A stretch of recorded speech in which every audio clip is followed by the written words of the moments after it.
पाकिस्ताननं पीओके खाली करावं, भारत पाकमधील सिंधू पाणी करार स्थगितच राहणार, भारतीय परराष्ट्र खात्याकडून स्पष्ट. जम्मू काश्मीरबाबतचे प्रश्न द्विपक्षीय पद्धतीनेच सोडवले जाणार, आम्हाला कुणाचीही मध्यस्थी मान्य नाही. भारत आणि अमेरिकेतील चर्चेत व्यापाराचा मुद्दा नव्हता, ट्रम्प यांच्या दाव्यावर परराष्ट्र मंत्रालयाकडून स्पष्टीकरण.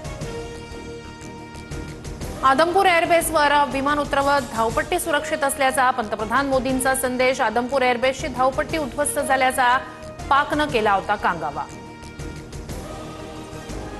पाकिस्तानकडून शस्त्रसंधीचं उल्लंघन, भारतीय लष्करानं पाकची चौकीच उडवली. भारत पाक एलओसीवरील व्हिडिओ समोर. सुरक्षेच्या दृष्टिकोनातून मुंबई पोलीस अलर्टवर. Drone, paraglider, paramotors, hot air बलूनवर 3 जूनपर्यंत बंदी. आदेशाचं पालन न करणाऱ्यांवर कायदेशीर कारवाई होणार.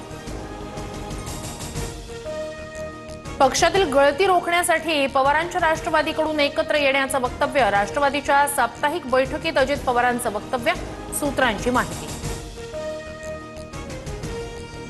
पुणे जिल्हा सहकारी दूध उत्पादक संघाच्या विक्री दरात 2 रुपयांची वाढ. 1 लिटर फुलक्रीम दुधासाठी 74 रुपये तर अर्धा लिटरसाठी 37 रुपये मोजावे लागणार.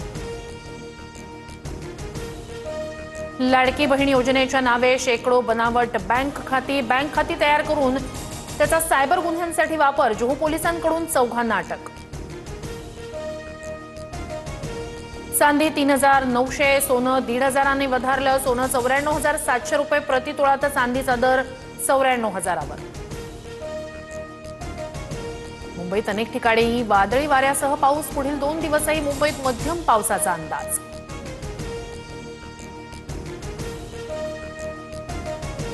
अंदमानमध्ये मान्सून दाखल. 27 मे रोजी मान्सून केरळात दाखल होण्याची शक्यता. पुढील 4 ते 5 दिवस महाराष्ट्रात मान्सून पूर्व पाऊस होण्याचा हवामान खात्याचा अंदाज.